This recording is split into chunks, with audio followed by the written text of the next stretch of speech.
यशोमती मैया के नंद लाला। यशोदा ने और नंद महाराज ने बहुत प्रार्थनाएं की है प्रभु से। प्रभु के आशीर्वाद से ही तो गोकुल को मिला है ये। प्रभु इसे कुछ होने दे सकते हैं क्या? पर राक्षसी इसे अपने साथ लेकर गई थी, तो इसकी शुद्धि करनी पड़ेगी। शुद्धि? और राक्षसी के तन को अग्नि में डालना होगा। आत्मा कितना भी बुरा कर्म क्यों ना कर ले, परमात्मा यही चाहते हैं कि हम अपना कर्तव्य निभाएं। जो तन त्याग चुके हैं उनका अंतिम संस्कार करना जीवित व्यक्तियों का ही कर्तव्य है। बहन योगमाया, एक बार फिर से बचा लिया तुमने।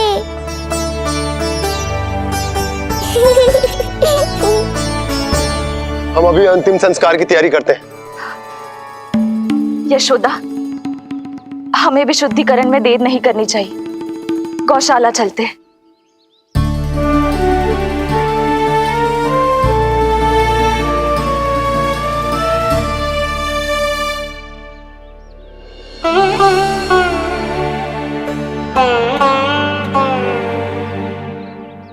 इसका तन बहुत विशाल है, इसके शरीर को खंडित करना होगा, अनेक चिताएं जलानी होगी।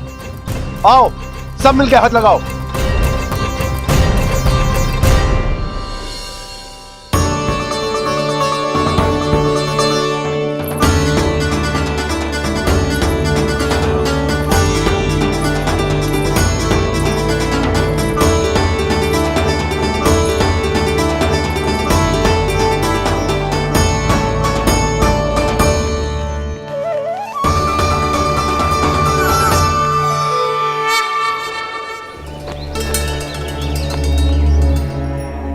प्रभावती, गोमूत्र और गोबर ले आओ, शुद्धि पूजा शुरू करनी है।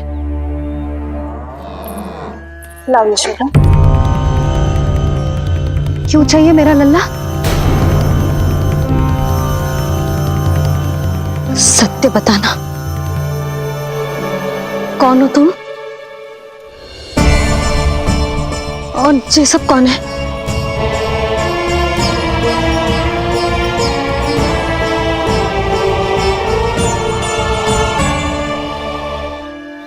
यशोदा, मैं रोहिणी जिज्जी और ये सब गोपियां तुम्हारी सखियां।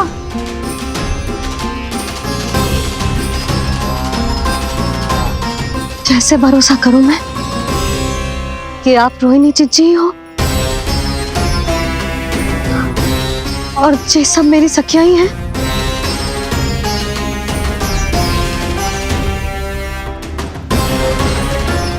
कैसे भरोसा करूं कि आप जो दिख रही हो सत्य में वो ही हो, कोई और ना हो?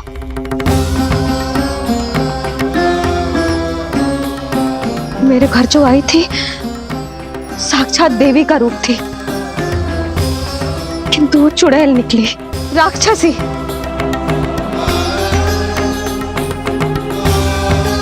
बस अब मुझे किसी पर भरोसा ना करना है।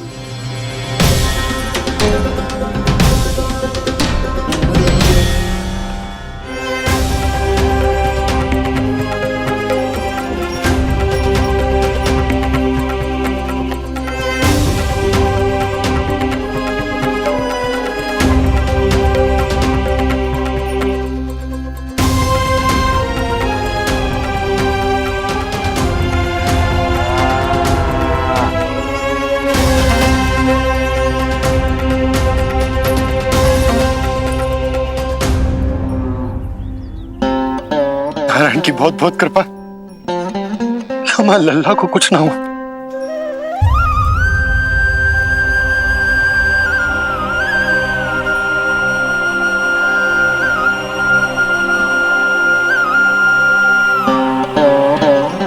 यशोदा,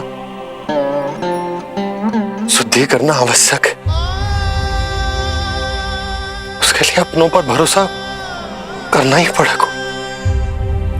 आपको पता भी है यहाँ क्या हुआ है ना? इसीलिए आप तो मत ही बोलो कि मुझे किस पर भरोसा करना है और किस पर ना।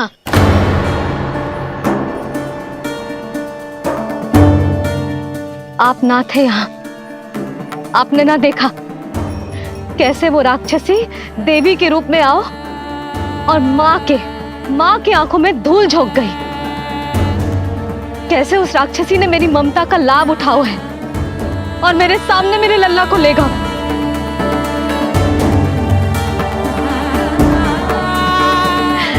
ये सब आपने ना देखा क्योंकि आप यहाँ थे ही ना।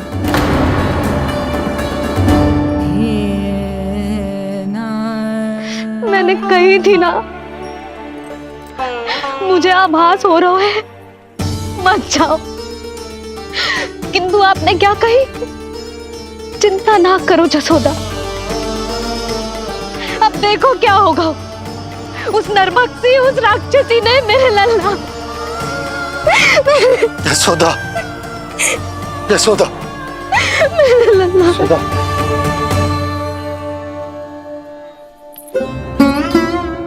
यशोदा, नारायण की कृपा से कुछ नहीं हुआ है तुम्हारे लल्ला को। समझने का प्रयास करो। वही तो कर रही हूँ चिच्ची, समझने का प्रयास। बुद्धि भ्रष्ट हो गई थी मेरी कि एक अनजान पे भरोसा कर लो मैंने। एक माँ होके भी मैं सत्य ना देख पाई। किंतु आप, तुम सब स्वयं को सखिया बताती हो ना मेरी। तुम सबने भी ना देखी, एक बार भी मुझे सचेत ना किया उस राक्षसी के बारे में। यदि कुछ हो जाता मेरे लल्ला को तो कहाँ जाती, क्या करती, किसको दोष देती?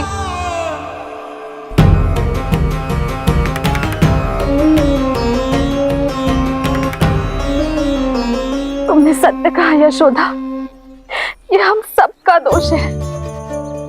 हम सब से त्रुटि हुई और हमारे नीलमणि के प्राण संकट में पड़ गए। किसी को दोष देने का कोई लाभ ना है। हमें अपनी त्रुटियों से सीखना होगा।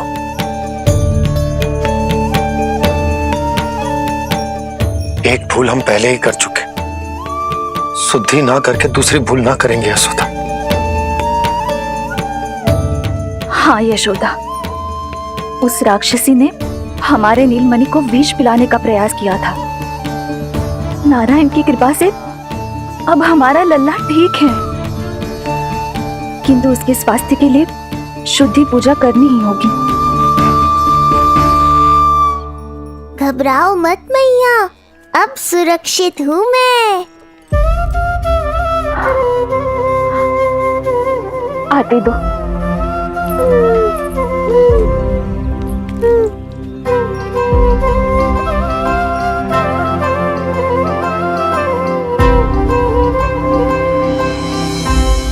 बहू के लिए इस घटना से उबरना आसान ना होगा।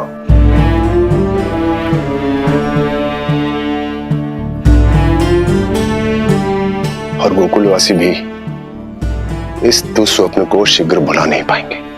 बहुत भयभीत है वो। सामान्य मनुष्य के लिए राक्षसों से रक्षा संभव न है, पर प्रभु ने कर दी। अब साहस भी वही देंगे।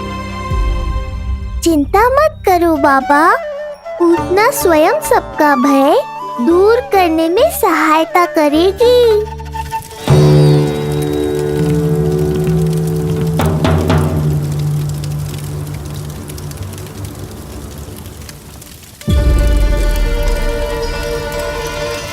ये सुगंध कैसी है?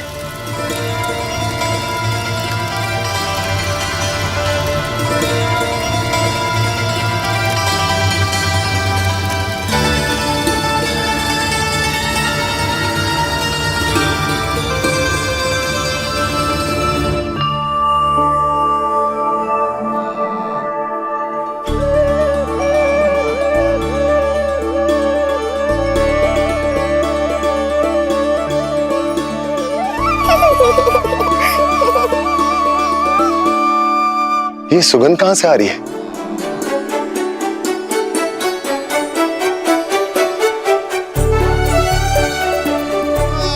मन में जैसे शांति की लहर सी पैदा कर रही है।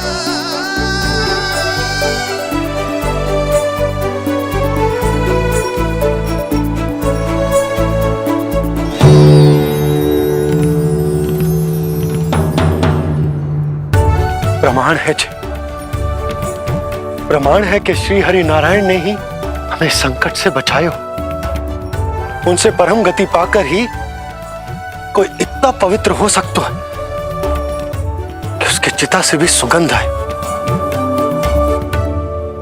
आप सही कह रहे हो बाबा। विष मिलाया तो क्या, दूध तो पिलाया था मुझे पूतना ने। इसी कारण से मैं उसका ऋणी बन गया, तो फिर उसको मोक्ष तो मुझे देना ही था।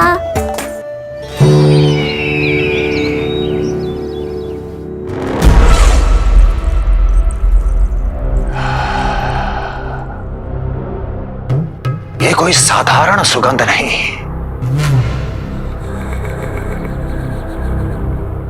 मेरे शत्रु की पराजय की सुगंध है। उस पराजय से सुनिश्चित मेरी दीर्घायु की सुगंध है ये। उस संदेश की सुगंध है कि पूतना ने अपना कार्य संपन्न किया।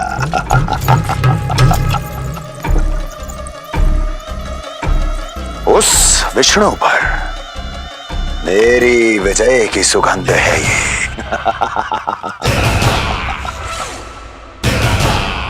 क्षमा चाहती हूँ महाराज, आप मुझे देख रहे हैं पर मैं आपको देख रही हूँ। कहना क्या चाहती हो? यही कि इस समय जो आप देख रहे हैं वो मैं नहीं देख पा रही हूँ, और जो मैं देख रही हूँ वो आप नहीं देख पा रहे हैं। अर्थात किसी विषय पे मेरा दृष्टिकोण आपके दृष्टिकोण से भी भिन्न हो सकता है महाराज।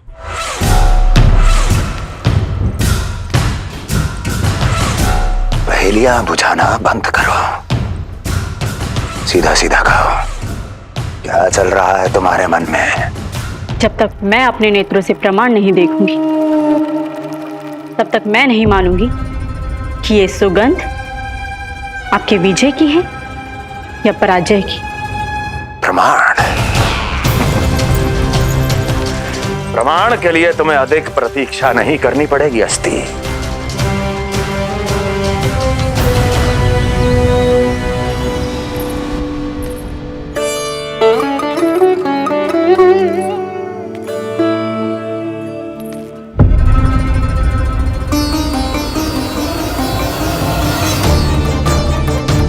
वसुदेव जी ने भेजा है मुझे आपके नीलमणि को दूध पिलाने के लिए। इससे मेरी गोद अपरिचित नहीं लगेगी, ऐसा अनुभव करेगा कि अपनी माँ की गोद में है। आप काजल ले आइए, अपने हाथों से टीका लगाऊंगी। कितना प्यारा बच्चा है ये, कहीं मेरी ही ना दृष्टि लग जाए। कैसे एक अपरिचित पे विश्वास कर लो तेरी मैया ने? उसने कही थी कि वो मथुरा से आई है और वसुदेव भैया ने भेजा है उसे दूध पिलाने के लिए। इसका तो यही अर्थ है कि उसे पता था कि आप मथुरा में हो और वसुदेव भैया से मिले हो। फिर शक और शंका का प्रश्न ही ना उठता था।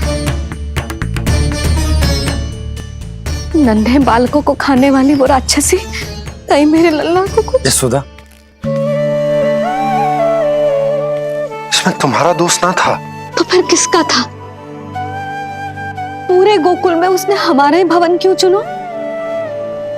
और बल से ना बहाना बना के वसुदेव भैया ने भेजो है कि मैं उसका विश्वास कर लूं। मेरे ही लल्ला को निशाना क्यों बना उसने?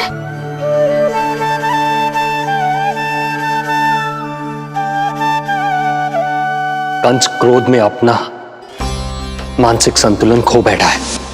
पूतना नाम की अत्यंत भयानक राक्षसी को उन सभी बालकों की हत्या करने का आदेश दिया है जिनका जन्म पिछले 10 दिनों में हुआ है। बोलिए, मेरे लल्ला ने क्या बिगाड़ो था उसका? हाँ, क्या शत्रुता थी उसकी मेरे लल्ला से? वसुदेव भैया और देवकी भाभी ने जो कही थी वो मुझे यशोदा को बताना चाहिए कि ना?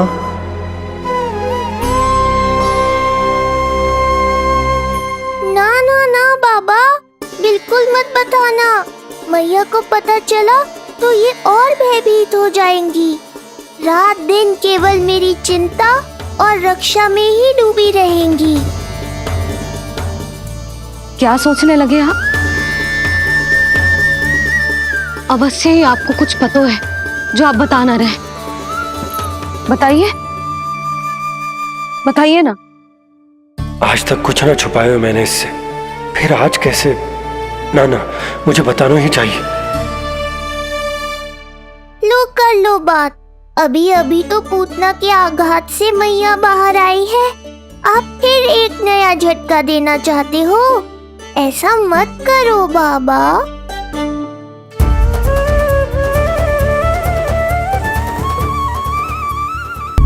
बताओ।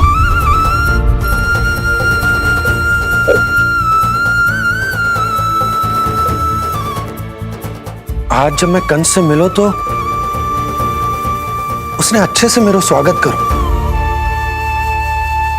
अब मुझे ही कुछ करना पड़ेगा।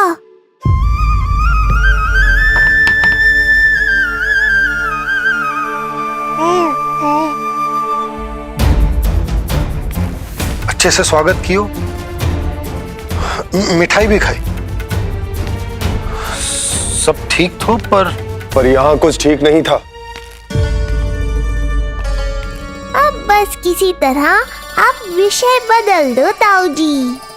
गोकुल के बारे में मेरे मन में कुछ विचार आ रहे हैं। मैं तुमसे उस विषय में चर्चा करना चाहता हूँ। सुनिए, आप लोग वार्तालाप करो। लल्ला को भूख लगी आई होगी। हाँ,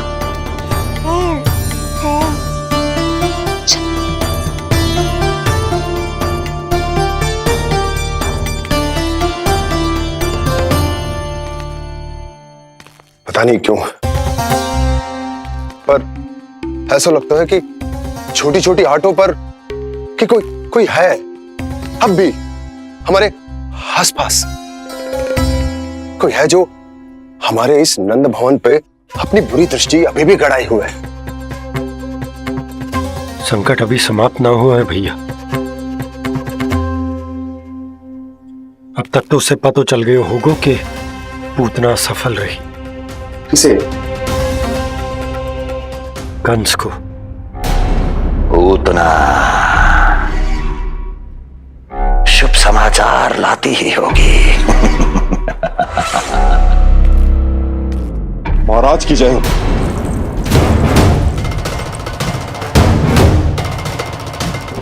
देखा, समय भी कंस को प्रतीक्षा करवाने का दुस्साहस नहीं करता। भीतर ले आओ उसे। किसे महाराज? और किसे दुर्जन? पूतना को। क्षमा कीजिएगा महाराज, किंतु वो नहीं रही।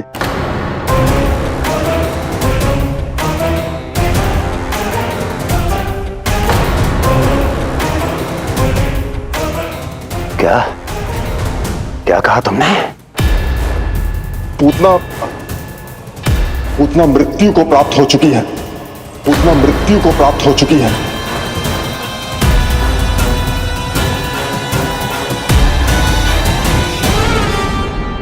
पूतना की मृत्यु के समाचार सुनकर कंस क्रोध की अग्नि में जल उठे को।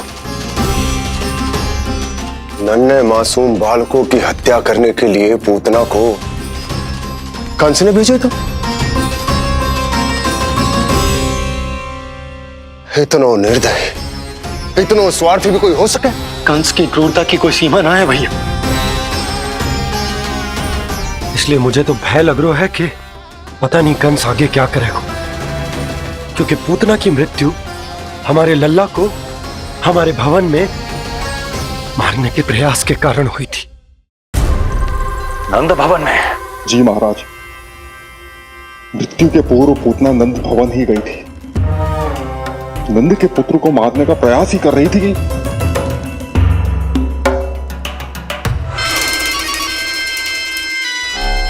मुझे पुत्र हुआ। कब हुआ तुम्हारे पुत्र का जन्म? बस 7 दिन का हो गया महाराज हमारा लल्ला।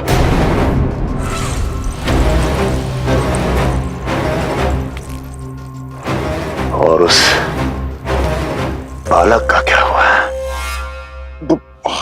बालक, क्षमा कीजिए महाराज, किंतु उसे तो एक खरोंच भी नहीं लगी। वो पूरी तरह सुरक्षित है महाराज।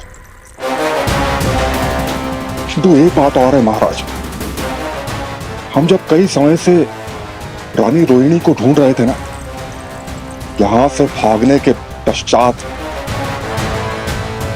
उन्होंने गोकुल में आश्रय लिया है और उनका 1 वर्ष का पुत्र भी है। पूतना मारी गई नंद के यहाँ। रोहिणी कहाँ है? नंद के यहाँ। नंद का रहस्य तो गहराता ही जा रहा है महाराज। नंद का रहस्य तो गहराता ही जा रहा है महाराज। नंद का रहस्य तो गहराता ही जा रहा है महाराज।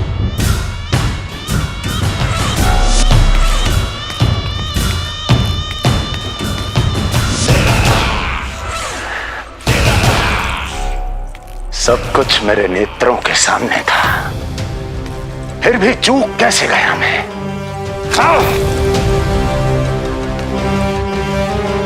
पहले ही समझ जाना चाहिए था। यदि वसुदेव किसी पर स्वयं से अधिक विश्वास कर सकता है तो वो नंद ही है। तो क्या वसुदेव और देवकी ने नंद के साथ मिलकर आपके विरुद्ध कोई षड्यंत्र किया है? कहीं ऐसा तो नहीं कि उस बंदी गृह में कुछ ऐसा हुआ हो जो आपकी जानकारी के बाहर हो महाराज। मुझे तो लगता है महाराज कि आपकी बहन और आपके बहनोई दोनों ही आपके शत्रु विष्णु के साथ मिले हुए हैं।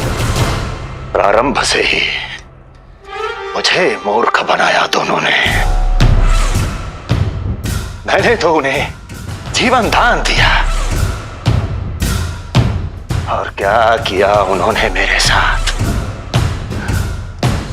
धोखा।